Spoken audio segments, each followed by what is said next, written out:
Hey yo, it's your boy Ancient Albatross here again with the Cypher Unlimited crew. We have our usual suspects of AD or Alpahdean. We have Spiggs 18 or Anthony, and just as a quick reminder, if you haven't already, be sure to follow us here on Twitch, subscribe to us over on YouTube, and check us out on the Anywhere Door, which is Monte Cook Games' new platform over on Moonbeam. And they're trying to gather as many Monte Cook Games content creators as they can in one place. So if you have a hankering for that sort of content, definitely check it out because it is definitely the largest collection of them all in one spot. And without further ado, Dean, what are we doing here tonight? Well, it looks like it's going to be just a chill chat night. Of course, you know, the title does say Gencon recap. So, of course, we're going to talk about that. But we're also going to go over some of the things that you talked about last week. And Ant said he had a couple of questions. So it just looks like it's a chill night and we're going to talk some shit. Hey, first and foremost, yo, everybody in chat, did Al do a kick-ass job covering the stream last week? Let's all give Al his kudos. Thank you, Al. Thank you. And I want to set the record straight. Al does not appear on camera strictly by his choice alone, guys. Matter of fact, Al will tell you I'm constantly telling him he needs to be on camera more. So I know everybody was like, oh, Al's on camera. They finally let him out. No, that's not the case at all. It's strictly Al's choice. So I just want to put it out there before they think we have like Al locked up in a basement or something. Al puts the lotion on his skin. I'm not even sure if Al gets that reference, but. And Jason corrected us. Yes, it was Tuesday. You have to understand, getting back from Gen Con and everything that was going on in my world, getting back home was craziness. It's still crazy. Things are just finally starting to calm down. So I think this is the first stream we've done where there hasn't been either a design article or a message from MCG, but that does not mean the speculation trade stops. We're going to continue with that. But and I got some good questions that I've been monitoring the Facebook group and the Discord that constantly come up. So I think I got some good questions, you know, that me and you could talk about, Dean. But first and foremost, how was Gencon, dude? You know, this is the craziest thing. Gen Con, I mean, they had signs up all over Gen Con. It was sold out. So it was packed. But crazy. I don't know what it was. It was not overwhelming. It just was busy. You know, it was a great Gen Con. MCG kicked ass. We had people coming in who had never seen Cypher System, had never seen MCG. You know, people were just knew old guys or they knew Magnus Archives and they were coming in. They sold out of the Gunslinger Nights, all the books that they took to the con. They sold out. Gunslinger Nights premiered at Gen Con, right? It was the first place you could pick up a physical copy. You could pick up a physical copy. Well, they sold out in just under 24 hours. They didn't even make it to Saturday with any books. Oh, that's awesome. Yeah, it was awesome. Stealing Stories for the Devil sold out because they had a special. It was really cool. They had a special. If you bought any book and they had a deluxe version, you would get the deluxe version for the price of the regular book. Oh, that's cool. So yeah, that was a cool. Was that for everything or just anything that they had a deluxe version or just Stealing Stories? No, anything they had a deluxe version. So if you bought Magnus Archives, you got the deluxe version. If you bought Cypher System, you got the deluxe version. They sold out of Stealing Stories for the Devil. They sold out of Gunslinger Nights. They sold out of the rule book, Cypher System rule book. They were just churning, man. It was crazy. I'm assuming that you did your usual Gen Con spiel. You stood in the MCG thing the entire time, or did you get to walk around? No, what I did was because Kate had asked me to sign up. I signed up, but she threw my sign up out the window, and I became their backup guy. So anytime they needed somebody, if a GM didn't make it or they needed another table, so I was always the pickup guy. So I did get a chance to walk around. The dealer's floor was freaking madhouse. I saw Gonza there. It was cool. You know, he was there with Alligator Alley, and Fantasy Yeah, Star will be out. Fantasy yeah, Star will be out soon. yeah. I got to meet. Those that don't know, D likes to mention, but he doesn't explain anything. And, Alligator Alley, they designed Esper Genesis. They also picked up the IP for Fantasy Star Online, so they're creating a tabletop RPG based in that universe. So that's going to be really cool. And the company's Alligator Alley Entertainment. I apologize. Yes. I got to meet Margaret Weiss. She signed. I bought a copy of the Dragonlance Chronicles, so she was there. I got to meet Margaret Weiss, and I got a book plate from Tracy Hickman. So that was pretty cool to meet the Dragonlance ladies. Um, but yeah, it was like the dealer for. Hey, Sue said, yeah, you got to walk around to the MCG booth. Well, mind you, though, when I got to the MCG floor, though, that is what I did. I literally I promoted MCG. I promoted the CU, the Cypher Unlimited. We got a lot of there was a lot of publicity, you know, because Charles actually put us up on the he had a slideshow running, and there's a big slide for Cypher Unlimited there. CypherCon, you know, mentioning CypherCon, and then of course we got a big banner that sits off to the side. So it was. They've actually had that banner for like 2 years now. That thing is freaking awesome. That every convention they go to, they have a Cypher Unlimited banner, which first of all, we never even asked for, or you know, and I ain't too proud to beg, but I didn't even have to beg for that. They did it on their own, so that's freaking awesome. Yeah, so that was cool. They didn't have a game that wasn't sold out. I did a few games where I had to run 7 people because people just wanted in so badly. So give us an idea what the setup was like. How many games do you think they were running per shift? There were 15 tables. And all 15 were running every shift? Yes. Oh, that's crazy. And they were running, and games were running 4-hour sessions, would start at 8 and ran to midnight. And it was anywhere, like I said, for the most part, every 4-hour block was filled, and it was great. Gunslinger Nights was a massive hit. I mean, what did you run the most? Gunslinger Nights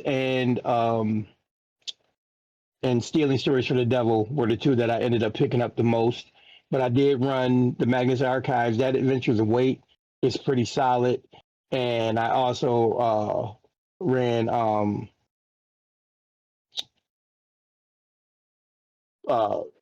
Gods of Appalachia. So I did like one session of Old Gods, and I did one session of Old Gods, 2 sessions of the Magnus Archives, and then everything else I ran was either Blue Knight or Stealing Stories. Oh, hold on a sec. We might have to do. Did you call Tracy Hickman a lady? Because Tracy Hickman is a male. Yeah, no, I said that. I said a lady. I'm sorry. I may have. I probably. You know what? I did. I said there were some nice ladies. You know what it was, and I apologize. Tracy wasn't there.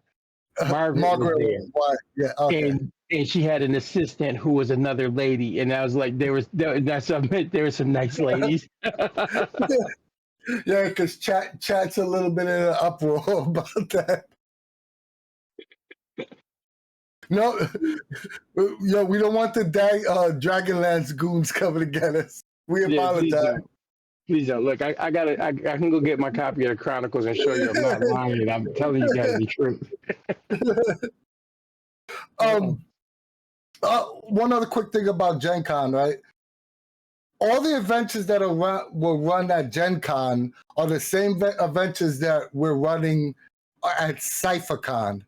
What do you think are going to be the most popular adventures at CypherCon, since you got a chance to see all the Gencon adventures? Well, I mean, we got a pretty good mix of people running them, but I think people are really going to dig Gunslinger Nights. Everybody who played Gunslinger Nights, a lot of the people played. They were, in our age group, and they said it made them feel like the '80s Saturday morning cartoons, Thunder the Barbarian, and Black Star, and all of those. They were like, and they could hear having a metal a metal soundtrack for it because that's how it ran. I Do think you that's going to remember be the name? Was that Blue Knights? the Blue Blue Knight. Knight. Yes, Yeah. it's the Blue Okay. Knight. So We I think that's going to be pretty damn popular, and I think when people get a taste of the Weight, the Magnus Archive one, I think they're going to like that too. That one has a much more intense feel. It's not whimsical, and it's scary. If it's run right, it can be pretty scary. And I think the right person running it, Anthony, if you get an opportunity, read it. You could you could run the shit out of that because that joint is. I mean, I'm pretty sure I'm going to run it at Gamehole because I think they're the same adventures for Gamehole, and I'll definitely because I definitely want to run some Magnus at Gamehole. So I'm Yeah. assuming it's going to be the same adventure. Yeah, it is. It's gonna be all the same adventures. I'm just saying, read it. It's got a what I think about it. It's got a real eerie twist to it, and you can play up the horror. Really, really nice. You can play it up real solid. Because me and you have two different different con philosophies. I like to concentrate on one or two adventures and just run those specifically at cons. So I think for Gamehole, I'm gonna do Magnus and then I'll pick another adventure. And I usually run like one adventure 3 times and another one once or something because I don't OD like you do because I like to.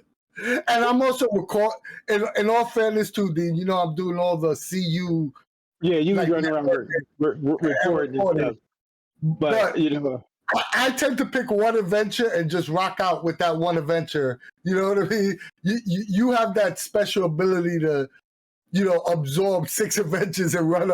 I can't do that. I'm either fully improving it or concentrating on 1 or 2 adventures. But I'll be honest, man. When we go to Game Hole, like I said, I'm looking forward to Game Hole, and I want to run the Blue Knight some more. The Gunslinger Knights has really caught my attention. I'm digging the hell out of it, but I'll probably run something else too. But the Blue Knight is it's a banger, man. Hey, Charlie just said in chat he still has 1 spot left in his Blue Knights Gunslinger Knights adventure for CypherCon. So if you're watching this on YouTube or listening on the stream and you want to check it out, Charlie has a slot left over. And I do think we have some Magnus Archive slots as well. So all these adventures we're talking about, you may have missed Gencon, but you can still catch them in CypherCon. Yeah, and please do. If you haven't, experienced any of them, the adventures this year are really good. All of them. I've read the entire Gen Con manual, and all the adventures this year are really, really good. I think they, are hitting it out the park. And yeah, Charlie's game is Friday night, 8 to 11:30. So look for the 8 to 11:30 slot, the last slot of the night on Friday. Also, I have one more question before we move on from Gen Con, right? How with the announcement of the new Cypher, how do you think the overall reaction was from the people coming into the Monte Cook Games space about their announcement of the new system? 90% positive. You had a few.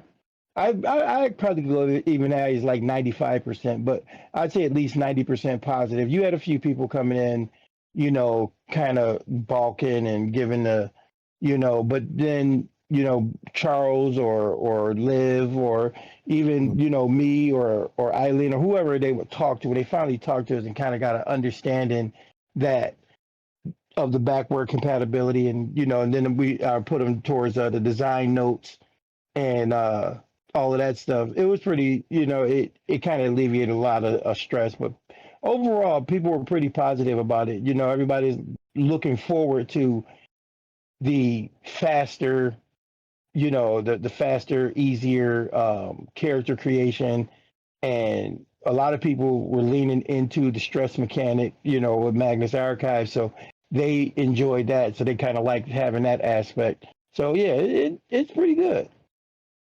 Yeah, I would expect, and I could be wrong, especially in a place like Gen Con, I expect that 75, and you could correct me if this is accurate, right? But I think about 75% of the people coming are coming to try out the system. So they wouldn't really have any negative feelings about a new version, because most people that come to Gen Con, or my experience running for MCG at Gen Con, most of your tables are like 70, 80%. I've never played the system before. I want to try this out. So they wouldn't care either way if there's a new system. So I would expect, any any fear or anybody having issues, that usually comes from our side of the fence, people Right. that are existing Cypher fans. And you are very much nail on the head with the 75% or so, because I think every table I had, most of the people were they knew Cypher System in name only. Most of the people, or they had one experience. I actually had some guy sit down at the table, was like, "Hey, I played with you last year. I can't wait." And he's like, "I've been on the fence," but he walked out of Gen Con. I mean, out of the Monte Cook room that night with the rule book, Gunslinger Knights, and uh, 2 sets of dice. So, you Nice. know, but yeah. So overall, you think Gen Con was a success? Yeah, they did. MCG did their thing. Um, like I said, it was just a different feeling. I mean, like Wednesday night when we had the meet and greet, it was they did it handled a little differently. Kate kind of went through all the adventures and gave GM advice on how to contend with certain things. Because like in uh, some of the games, one of the games it was you got a couple who are been promised to marry each other, and it was like if you had an experienced player at the table, give them the NPC to play, let them play the NPCs. That was a really good piece of advice. What I did was I gave the NPC to one person and I played the other NPC, so it made it a lot more organic, so I didn't have to have a conversation with myself. It was stuff like that. It was everything about Gen Con this year was just like I said, it seemed more relaxed. It was busy. God, don't get me wrong. When I say Oh yeah, I relaxed, seen the pictures. I seen the pictures of not only the MCG hall, which was always packed every time they shared something on any social media, but just the pictures of Gen Con in general.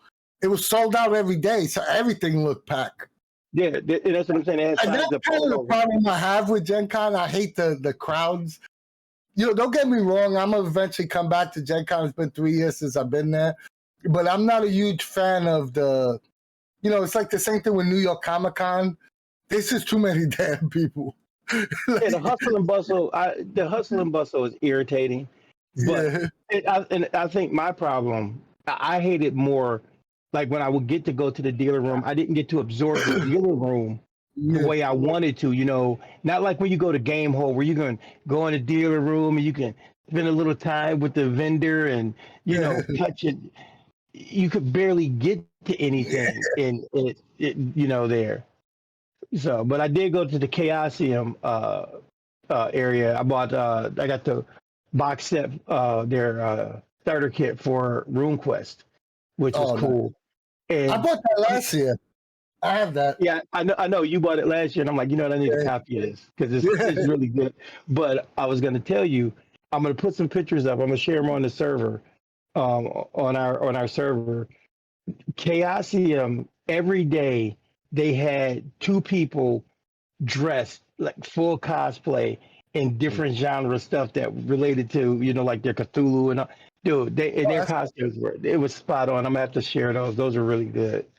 So cool.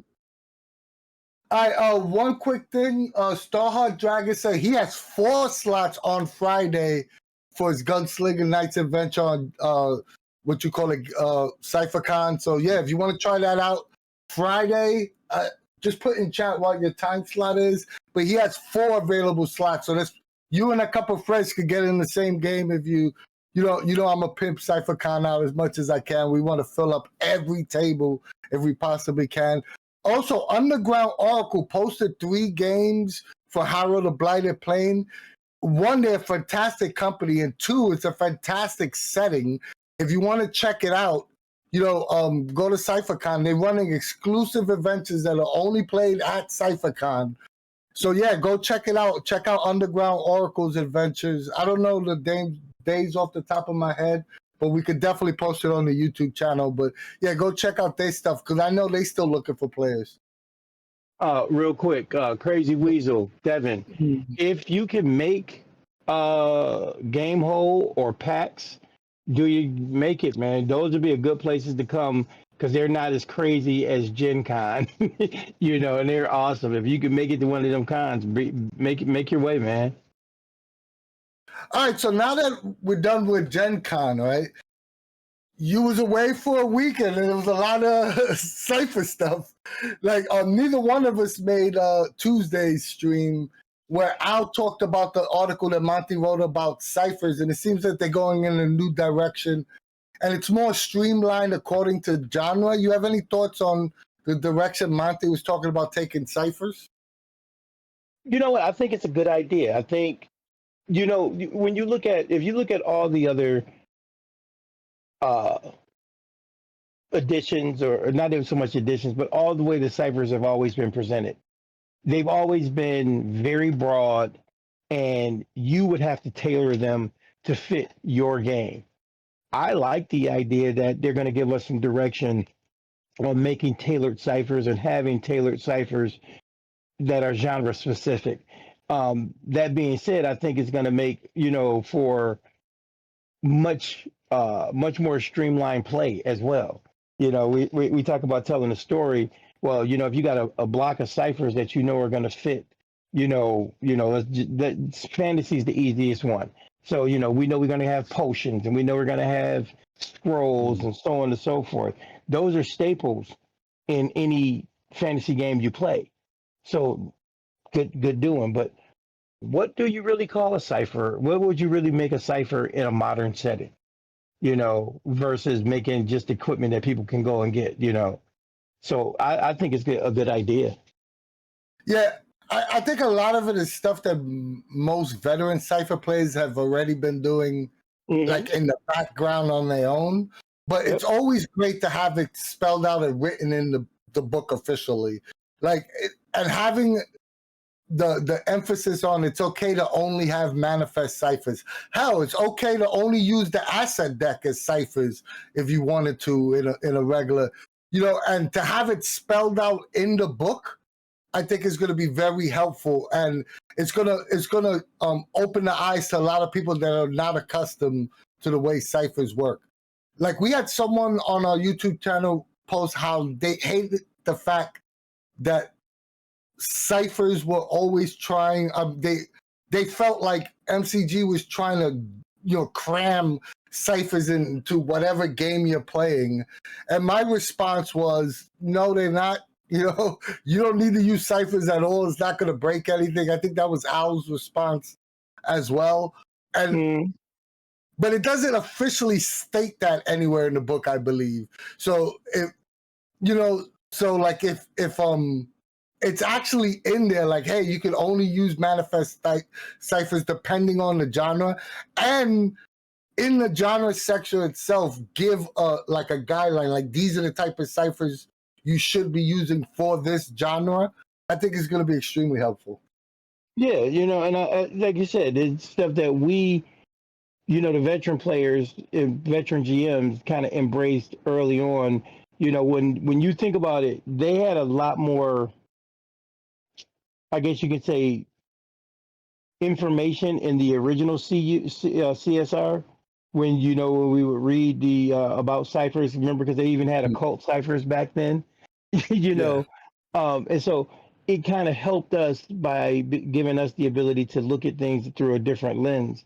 But then when the CSR came out, the updated one, they didn't go as much into that much detail. They talked about subtle ciphers a lot.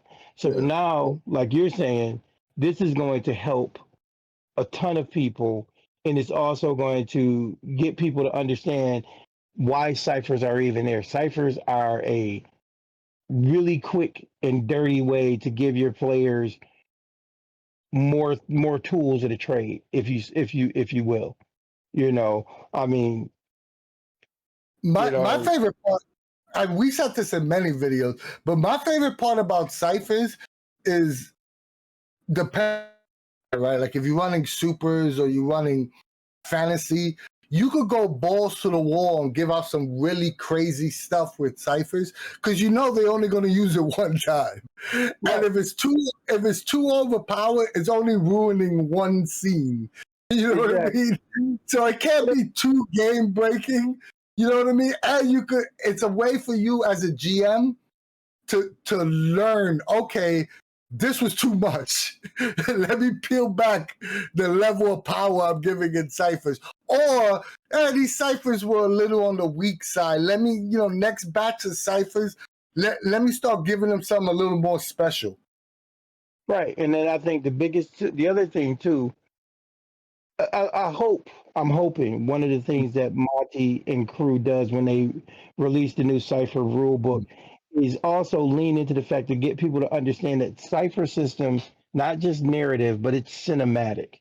That we're recreating movies and television shows, that we're giving you those moments so you can do the over the top, and you think about it, sometimes in a movie, I got a crowbar that's been at a certain way and it's perfect. It's the perfect tool. That could be a cipher, just like in a movie. You know what I'm saying? Things like that. So I'm looking forward to it. I think that, not to like dig too deep, but I think that like the example you gave is what kind of confuses people because they say it's supposed to be a one-time use item. Right. So when you start referencing physical items, like we would have to explain, well, it's bent that way, but as soon as you use it, it gets bent back into a normal shape or something like that. Because sometimes I feel like new players can't grasp that concept. Right. That's what I'm saying. They got to understand that once a cipher is used, it's consumed in some way. It's no longer what it once was. I mean, and I think that just like I remember when I was doing Dark Sun, I would have I called them all wild ciphers because no cipher, if you didn't use it in 24 hours, the next day it'd be something else. Because there was the wild magic surges and stuff like that. So I don't know. Where do you think the new cipher rules are going to be in what book? Because this was another thing that came up at our stream. Do you think they're going to be in the player's book or the GM's book? I think it should be in the GM's book. Why would it be in the player's book? Because I agree with you, by the way. I was on that camp. But I think the argument that some people were giving was that if it's going to be genre specific, it should be because the genre sections are going to be in the player's book because now you craft your character in the genre section. So, the argument was it's going to be like, oh, hey, here's the fantasy section. These are the fantasy types.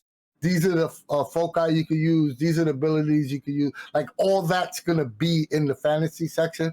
So the thought process was that the fantasy ciphers were going to be in that section. But I just think that they're going to have in the GM's book, they're going to have all the ciphers and then broken down into category like fantasy supers, like. I mean, you might, what I think might happen. It might end up in both books. It might end up in the player's book. It will probably end up with a lot of explanations, but then it'll be an expanded list in the GM book. So the GM has something more to work with to throw out there. They might have a curated list for starting out characters and so on and so forth. But when you get to your, character advancement and stuff like that, I think that might be like, cross pollination. I would prefer it in the GM's book. I don't think it needs to be in the player's book because I think the GM is the one that decides who gets what ciphers. So me personally, I would prefer it in the GM's book. Because I'm assuming the GM's book is going to have advice. Since everything seems to be broken down into genres now, I'm expecting the GM's book to be broken down into genres. So the advice for supers is going to be in one section. The advice for horror is going to be in one section. The advice for fantasy, and those ciphers associated with those genres are going to be in that section. Yeah, I mean, I agree with you. I mean, I'm hoping it stays like, how it always says, the GM is going to assign you your starting ciphers and so on and so forth. So I agree. I'm just thinking out loud, when you talk about character creation, though, because some people want to come to the table with a fully crafted character, and I got this cipher and I got that cipher, but I would prefer it, like you said, in the GM book. Make your character. Now you come to the GM for your finishing touches. Yep. Speaking of 2 books, you wasn't here for that whole discussion as well. What's your take on the 2 books, dude? Do you like it? Do you think it's good for Cypher System? Do you think it's bad? Like, what's your overall opinion on that? At the end of the day, it doesn't bother me one little bit. I mean, come on, we grew up in the era of 3 books. For how long did we have to, go through 3 books? If you were a GM, if you had those 3 core books, you were deadly. So the way I see it, and especially with the way Charles and I were explaining it, that there's a 1 sentence conversion method for monsters. You got a trifecta, because you're gonna sit there with your CU bestiary, and then you got your player book and your GM book. I like the idea because that way too, during the game, if something's going on, okay, here, players got their book. They can look at their book. They can do whatever they need to do, and they don't have to be over here gleaning, GM insights, especially those that don't want a GM. So it doesn't bother me at all. This conversation comes up a lot in chat. You getting some pushback in chat. And there's 2 arguments on this camp, right? I'm leaning towards the 2 book. Like I'm leaning towards your philosophy, Dean. But and once again, I love to play devil's advocate here, so we have both sides of the spectrum, right? The one argument is Cypher was always everything streamed into, you had to condense 1 book, a fat book. That's all you needed. You only need this 1 book. Now it's broken up into, 2 separate books that, people may have to purchase. What's the price point on those 2 books, right? Like that's another argument. Are they both $60 or now? If you want the complete Cypher experience, it's $120 opposed to $70 you were paying prior. Right, that's the other argument. So I want to bring it both out, and yeah, we grew up in the 3 book era, but Pathfinder changed that. You know what I mean? Where they put everything in 1 book, and then that was the growing trend where Daggerheart. Then there's quite a few. Everything comes in 1 condensed thick book. Me personally, if they 2 books the size of the current CSR, then I don't have a problem with it. And what the price point is going to be is going to be very interesting. In that part, I can agree with you, but I'm thinking, just because of the reason why the thought process, I can see separating the 2 books. I get it, and don't get me wrong, I can live either way because I'm going to read the book from cover to cover anyway. You know me, I'm going to read every damn page in the book, so it doesn't matter. But you think about it this way: if you got 350 page book that's specifically for the players, and it literally leans into players, and not everybody is the forever GM like us, and I've had conversations with people who are only players, but they're getting GM advice confused with player options and ideas and so on and so forth. You know, or just options and don't realize that this is optional rule versus it being a core rule. So I could literally live with the fact that there's be a player's book, and then I have my GM's book that deals in what what the craft is. And somebody over here, Starheart was saying he'd be surprised. No, not surprised. Who was that? Somebody said that most players at his table, only like two of his players are, aren't GMs as well. And you're lucky because that's not the case with a lot of us. A lot of us doesn't have. A lot of us don't have tables where we have a table full of GMs. But in the same, I will say this: the way that is being described in the design diaries, I would be hella shocked if the player's book isn't as thick as the current CSR, because it seems like the direction that they're going in from a design perspective is upping the page count tremendously. If you breaking everything down by genre and explaining everything, every aspect of Cypher's mechanics on a genre basis, you know how much page count that's going to raise on. And that's my point. I mean, if you think about it now, let's just be straight up and honest. If you were to break down the CSR as it is now, it would probably be 25 to 30 pages, 40 pages max of rules, actual mechanics. Then you got another 250 odd pages that is nothing but genre and GM advice.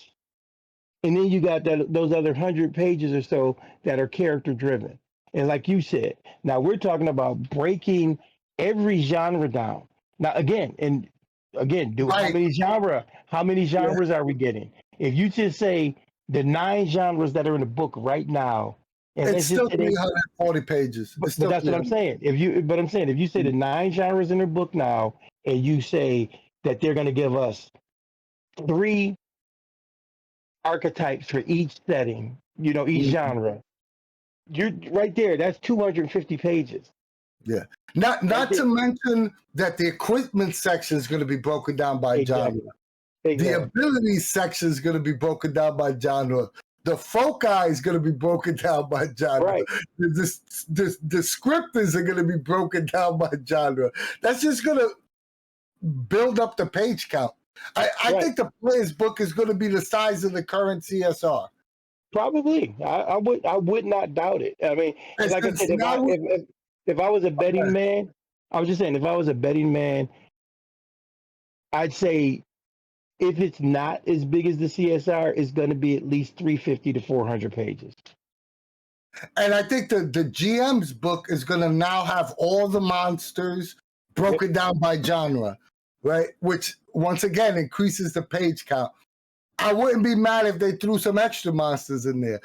It's going to have all the ciphers broken down by genre, right? It's going to have additional advice. I think it's going to have all the optional rules, and this is just my personal want, but my gut feeling this is going to be in there. But all the optional rules that are in all the white books are going to make it into the genre section of the GM's book. Yeah, I mean, at least a blurb and maybe something to reference you back to those books. At least the baseline. But yeah, I agree. Which is going to increase the page count. So that's why I'm in the camp of I'm fine with having 2 books, especially if they're going to be the size I think they are. And I'm fine with them being the same price if they're the size that I think they're going to be. Right. Oh, no, I think, honestly, just from what we know about MCG, I think it's going to probably be still a great bang for your buck. And I think, the 2-book set, I'm going to just call it now. I'm going to say the 2-book set is going to be like $100, like $99, and you'll get both books. Yeah, that'd be good. I think it'll be like I I'll be think fine with it. yeah, I would too. And I mean, and you still have the option if you just want the player's book, one you still have right the option to just to buy just one. buy one book, you know. Yeah, And like I said, I want the two book set, and like we said before, I want a freaking slip cover. I want a slip yeah. cover. All right. I think the slip cover is going to be a given though. I want a slip Anytime they cover. I want a slip cover, and I want those two images on either side of the slip cover, and I want the cool ass logo down the spine. I think the slip cover is a given. Anytime they do multiple books, they always do a slip cover. What was And Pat saying? Lost Damon and Crazy and Bright Crazy Stars say, I agree. He says, I think it's an unnecessary separation between player and GM, which could result on people who seek raw, which Cypher isn't about, in my experience. I don't see that because the simple fact is, if you understand Cypher and you know the rules of Cypher, 95% of the rules are player facing anyway. So rules lawyer Yeah. your ass off because all you're doing is supporting me. You know, um, as far as the GM book being a separation, I doubt it's going to be a separation. It's going to be more. I think it's going to be more advice on how to GM cinematic a cinematic narrative game. Is going to give you the tools to build upon your craft versus it being a set of you know unattainables or secrets. That's just not the Cypher philosophy. It's not the Cypher way.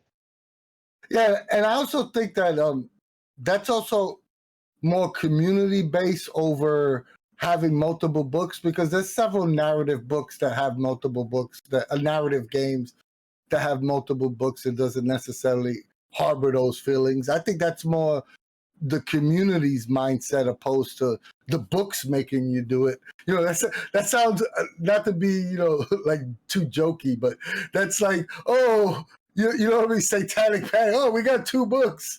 Now we got the GM and the player are separated. Like I don't. You know what it is? I think it's overthinking it a little bit. You know what it puts me in the mind of? It puts me in the mind of Scooby Doo. It would have been all right if not for those two books, those No, I think that's more community based. If you have a community that, or just an overall community that it's us against the GM, like some game systems tend to lead to, then you have those issues. But if like it's like what you said, Cypher really isn't about that, and you can say that about a lot of game systems. Right. When you're in this a game system, when you're playing in a game that's about telling a story and not so much about the rules, and that's with this new thing that's coming from Cypher, these changes that you're getting, these are things that people complained about. These are things that people said the game couldn't do or didn't have or it needed, which are mechanical and gamifying things versus just how we had it before where we could tell a story. I wasn't a lot of these changes I wasn't asking for, but now that they come in, I'm like we've been saying from day one. I want to let Monte cook. I want to see what he has going and see what's going on. But speaking of which, because we're running low on time, right? This is the last question I want to ask, and this is for chat too. What Cypher sounds cool, right? But we need a way to separate the three versions of the Cypher System core book. So as a community, right, what is going to be our nickname for whatever Cypher? I just been writing Cypher in all caps, whatever that's going to be. You have mentioned Cypher Evolved, and CSE is catchy next to CSR. So I like the CSE, like referring to it as CSE, opposed to CSR. So that there's a difference. But some other people had some other names. It's like Cypher Plus Plus. Ron Blessing put in C2. Yeah, C2. But we need a universal name, not what the official name is. We need what the community name is. So you know what, Anthony? Don't even say no more. We need to do a list. We need to do a poll. We in the next video should be the poll or the next show, next opening, because we got Jason coming on next week on Tuesday. So next Thursday, man, let's give everybody a week to go through, give your best suggestions. We will narrow it down to a top 5, and then we'll vote on it. How about that? Charlie wrote Cypher System Next, CSN. Yeah, I like anything that's the 3-letter combination because I'm used to CSR. So right. CSN, CSE, any of those I think work well, but I'm open to anything.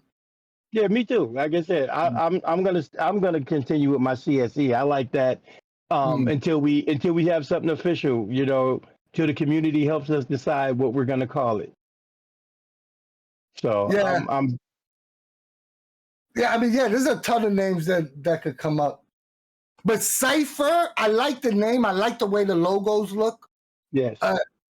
The logo looks crazy cool, right? But it does get a little confusing just saying Cypher.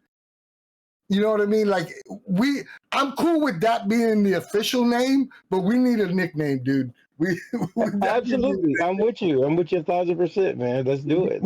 We definitely need a nickname. We need a tag we can say.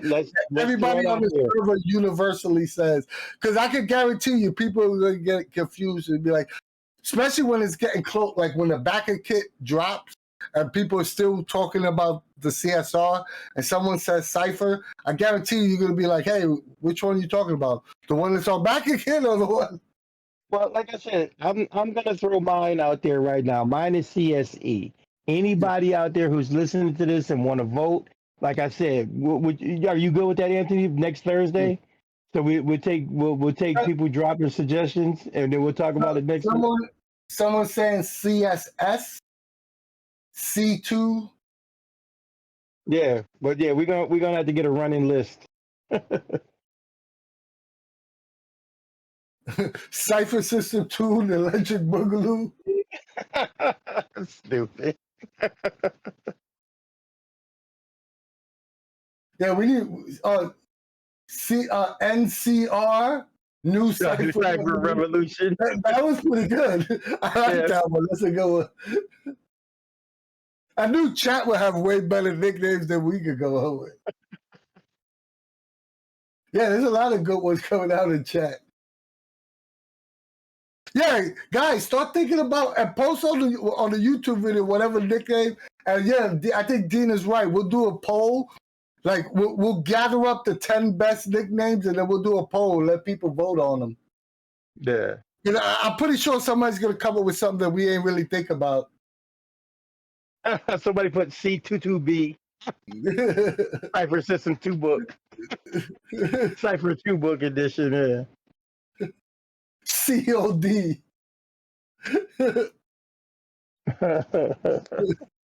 Yeah, but yeah, this was a great conversation. Ultimately, we didn't have a new. What's up, Monty? What's up with the? You gave us a good 3 days without a content diary. What is watch. Watch, it'll be there tomorrow. Just so we'll be like, damn it, Jason, we got to postpone. No, we're not gonna postpone on you, Jason.